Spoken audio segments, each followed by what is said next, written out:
Saya Fedi Pilor, Guru Asuransi. Kali ini tanggal 27 Desember 2024 di penghujung tahun 2024. Saya datang tamu seorang yang hebat, senior di perbankan, Pak Sani Setiadi. Selamat pagi Pak Sani. Selamat pagi Pak Fedi. Ya. Beliau saat ini adalah Komisaris Utama Perusahaan Asuransi Jiwa ternama di Indonesia. Nah, saya ingin coba tanyakan kepada beliau, pengalaman beliau dari perbankan masuk ke perasuransian. Apa yang Bapak rasakan atau yang Bapak alami? Bagaimana Pak? Oh ya, terima kasih Pak Fedi. Ini kita bincang-bincang santai aja ya. Betul. Jadi memang saya selama ini itu selalu berkiprahnya di perbankan. Ya. Jadi saya ada hampir 30 tahun di perbankan. Ya. Nah, dan setelah di perbankan saya ya istilahnya ditugaskan untuk masuk juga ke bidang asuransi. Ya. Nah, saya udah menjalanin di asuransi ini kurang lebih bersama Pak Fedi 3 tahun. 3 tahun. Apa yang Bapak rasakan? Nah, jadi di situ saya udah bisa memahami apa bedanya perbankan dengan asuransi. Ya. Jadi kalau saya lihat di perbankan itu semuanya kan apple to apple ya. Yang namanya risiko. Risiko itu kan selalu yang kita mesti lihat paling utama dalam satu bidang ya. Di sana risiko di perbankan itu apa? Tentunya kita risiko yang paling utama aja nih kita bicara ya, adalah memberi kredit. Berarti risiko macet. Pinjaman. Nah, betul. Risiko macet. Risikonya macet, ya kan? Atau default ya, nasabah tidak bisa mengembalikan pinjamannya. Ya. Tetapi kalau di perbankan itu kan coverage daripada risiko itu cukup mumpuni. Ya. Yang mana ada jaminan. Kolateral. Oke. Kan ada jaminan yang bisa dieksekusi kalau default. Bahkan kolateralnya jauh lebih besar dibandingkan nilai kreditnya. Betul. Kita bank tuh rata-rata membiayai sekitar 70-80% dari nilai agunan. Oke. Ya. Nah, juga selain itu juga ada asuransi kerugian. Nah, asuransi kerugian kalau terjadi kebakaran, ada perusahaan asuransi yang membayar. Asuransi yang membayar. Oke. Atas kerugian yang terjadi. Terus satu lagi juga ada asuransi jiwa. Oke. Yang mana kalau misalnya debitur meninggal, itu ada lagi yang mengcover. Oke. Asuransi. Nah, dari situ saya lihat ada 3 hal yang melindungi daripada bisnis perbankan, risiko perbankan. Daripada aset yang berisiko. Oke. Ya kan? Dalam hal ini adalah pinjaman. Nah, itu di perbankan. Lalu setelah saya Sebentar. Jadi kalau bisnis perbankan risikonya bisa dibilang nihil dong ya, nggak ada risiko sama sekali karena semuanya sudah tercover kan? Betul, saya lihatnya begitu. Jadi kalau di perbankan itu ada triple cover saya bilang, ya kan, triple cover. Jadi istilahnya kalau bank itu jadi apple to apple. Juga apple to apple-nya adalah dari segi pendanaannya, di mana semua dana pihak ketiga yang kita himpun itu sebagian kita lepas ke kredit, ya kan, loan to deposit rasionya tuh yang sehat tuh bank biasanya kan sekitar 70-80%. Oke. Ya, sisanya kemana yang 30%? 30% yang mainnya tentu di pasar uang, pasar modal. SBI dan segala macam. Ya kan? Jadi bersaing tuh pendapatan bank tuh antara pendapatan dari fee base, dari pendapatan investasi, juga dari pendapatan bunga. Oke, jadi kalau kayak begitu bisnis perbankan saya bilang risikonya sangat rendah dan kemudian nggak perlu nggak apa-apa, sekolahnya nggak usah tinggi-tinggi karena nggak semuanya mudah kok. Oh ya nggak juga, karena regulasi di perbankan itu sangat complicated. Saya melihatnya kan dari segi bisnis ya. Tapi kalau dari segi regulasi itu kan banyak sekali, dari segi operasionalnya, dari segi manajemen risikonya, compliance-nya, segala macam banyak. Karena bank itu adalah bisnis dana yang nggak bisa main sembarangan aja. Kalau salah kelola, dana yang dihimpun daripada masyarakat itu bisa bahaya itu. Oke. Ya. Maka bank juga tetap aja ada resiko kalau NPL-nya tinggi juga itu tidak mudah menyelesaikannya karena kan agunan kolateral itu juga nggak selalu mudah untuk dijual. Iya. Tapi maksudnya dengan adanya tadi NPL yang gagal ataupun yang tinggi, berarti otomatis pada waktu dia menyalurkan kredit, ya dia betul-betul memperhatikan kolateral yang dia ambil kan gitu loh. Betul ya. Betul. Jangan sampai clear kalau dia berdasarkan SOP, saya percaya bank itu akan bertumbuh. Betul ya. Nah kemudian saya ingin coba kembali lagi ke masa krisis ya. Mengapa pada waktu itu banyak bank-bank yang dilikuidasi? Padahal sebetulnya melaksanakan bank sebetulnya nggak sulit-sulit amat ya gitu. Gimana? Kenapa? Ya, zaman masa krisis itu saya juga mengalami. Saya waktu itu juga sampai mengalami bank ditutup ya.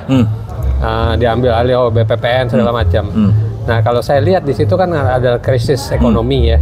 Krisis ekonomi selain terjadi gejolak di pasar, itu juga kalau saya lihat di bank saya terdahulu itu yang menyebabkan resiko adalah nilai tukar mata uang asing. Oh ya, ada. Ya, kebetulan saya waktu itu banyak juga membuka LC, ya kan? LC ada site LC, ada Houston LC. Nah, pada saat LC dibuka, misal at least 1 US 3.000 rupiah. Pada waktu itu ya? Nah, kita kasih Houston LC, yang mana mesti dilunasi 3 bulan kemudian atau lebih ya kan? Nah, itu tiba-tiba US jadi 15.000, 16.000. Kan barang sudah datang kan dengan Houston LC.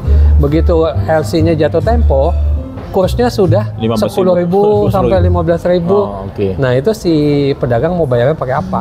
Pakai daun nggak bisa ya?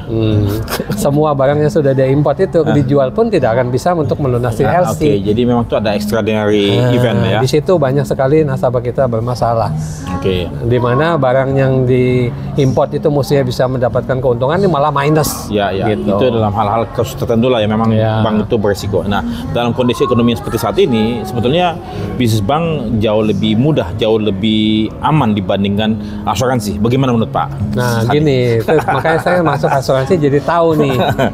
Kalau misalnya bank dikelola secara prudent, secara baik, itu semestinya si bank untung, tidak akan bangkrut ya. Asal semuanya sesuai dengan regulasi dari OJK, ketentuannya itu kita patuhi semua. Kehati-hatian dalam menyalurkan kredit, semua perikatan maupun semua kolateral jaminan itu mesti bagus, ya kan? Nah, itu mestinya sih aman. Bank akan ongoing, aman terus naik ya. Betul.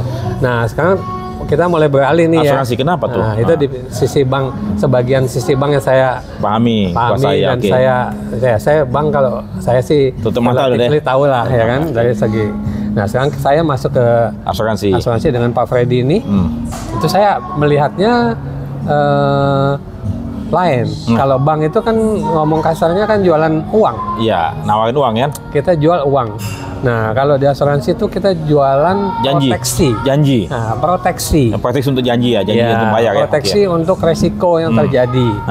Nah, kebetulan saat ini saya di asuransi, kalau General Insurance itu kan resiko atas harta benda ya, kerugian atas yang terjadi di harta benda yang ada. Tapi kalau saya kebetulan saat ini masuknya kan di life asuransi jiwa Victoria lah. Nah, jadi yang di cover adalah jiwa. Dimana kalau terjadi, mohon maaf, kalau terjadi musibah, terjadi kematian, nah itu baru kita cover. Nah, disitulah bedanya. Kita mendapatkan dana premi.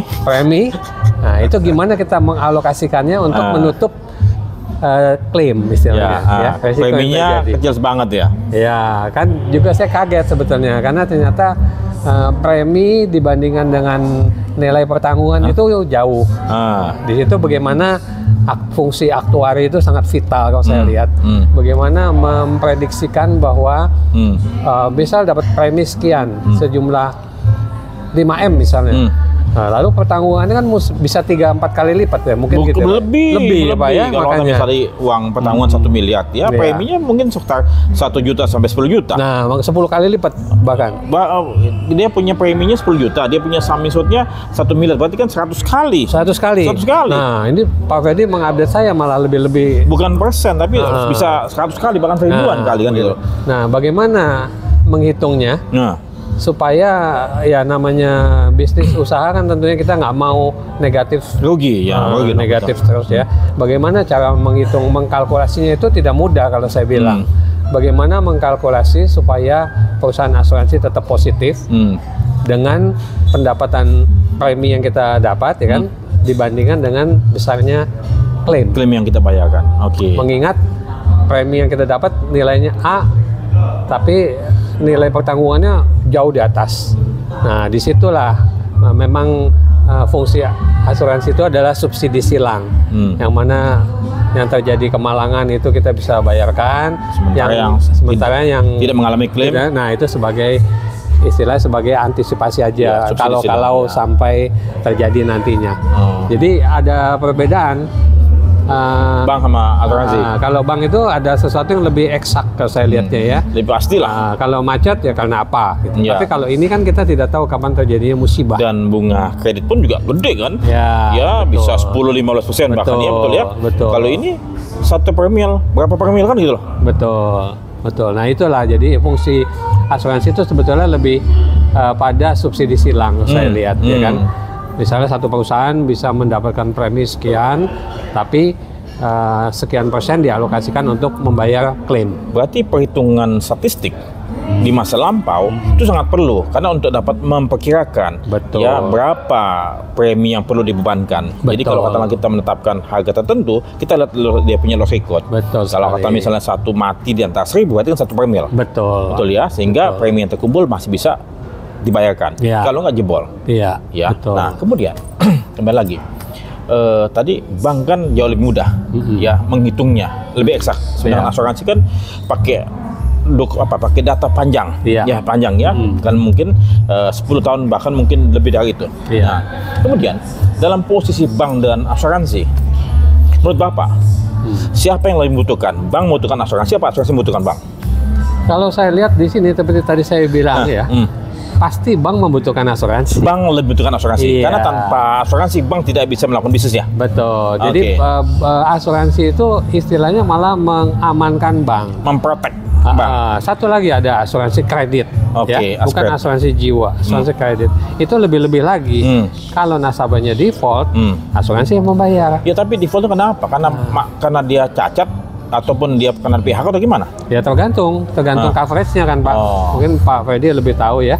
Jadi kalau macetnya bisa juga gara-gara memang itu adalah resiko bisnis, yang mana resiko bisnisnya itu tidak bisa ditanggulangi sehingga akhirnya dia macet. Nah itu kan asuransi kredit yang membayar. Tapi kalau Pak Freddy tadi bilang dia cacat itu kan udah masuk ke asuransi jiwa kan. Betul. Bisa cacat tetap, meninggal, ya kan itu udah masuk asuransi karena jiwa. Ada karena di individunya ya. Ya betul. Ya kan kalau asuransi kredit lebih ke bisnisnya. Kalau kegagalan bisnis itu yang di covered oleh asuransi kredit. Wah, berarti yang sangat kompleks ya untuk asuransi. Berarti saya mau coba garis bawahi tadi Bapak menyebutkan bahwasannya bank itu dalam posisinya jauh lebih membutuhkan asuransi dibandingkan sebaliknya karena bisnis bank tidak bisa berjalan tanpa proteksi asuransi, bahkan mungkin dia tidak bisa mencairkan kredit sebelum ada asuransi jiwa dan asuransi kerugian itu. Betul ya? Betul sekali. Oke. Apalagi yang mau tambahkan? Kalau KPR itu kalau belum ada proteksi asuransi jiwanya, bank nggak bisa cairin, nggak mau cairin. Berarti kan bank membutuhkan proteksi. Ya memang lembaga asuransi itu adalah lembaga proteksi saya tadi sebutkan. Ya kan? Tinggal bagaimana kinerja daripada perusahaan asuransi supaya efisien, efektif, dan profit, ya kan? Adalah seperti tadi, bagaimana mengkalkulasi antara pendapatan premi yang diperoleh dengan besaran klaim. Oke. Nah, sebelum menutup ini, sekarang Bapak, saya mau coba sampaikan, mau jelaskan, saya minta Bapak menyampaikan apa pengalaman Bapak saat ini sebagai komisaris utama di sebuah perusahaan asuransi jiwa. apa saja kesulitan Bapak? Kesulitannya maksudnya? Iya. Oh, apa mungkin ada suka dukanya apa? Ya, suka dukanya ada gini. Jadi waktu saya masuk ke dalam dunia asuransi jiwa, itu saya lihat regulasinya asuransi itu belum se-mature regulasinya bank. Oke. Ya, ada hal-hal tertentu yang belum diatur oleh asuransi. Oke. Ya, jadi kalau saya lihat kita mesti lebih prudent, lebih memahami, dan mungkin praktisi seperti Pak Freddy ya kan, itu bisa lebih menyempurnakan regulasi yang ada, jadi sehingga perusahaan asuransi itu bisa berjalan on track, dengan sesuai dengan ketentuan-ketentuan yang ada. Berarti regulasi di perbankan jauh lebih lengkap, jauh lebih mature dibandingin aturan-aturan yang di perasuransian. Iya, betul. Begitu banyak, tapi juga makin banyak yang tidak bisa dijalankan. Iya, banyak hal lah Pak Ferdi mungkin tahu sebagai praktisi, hal-hal yang belum diatur di dalam regulasi. Oke. Pak Sandi, terima kasih banyak atas bincang-bincang siang hari ini. Semoga bermanfaat bagi channel Go Asuransi. Sampai jumpa dan salam sehat selalu, Pak. Thank you, sampai jumpa. Terima kasih Pak Ferdi. Thank you. Terima kasih.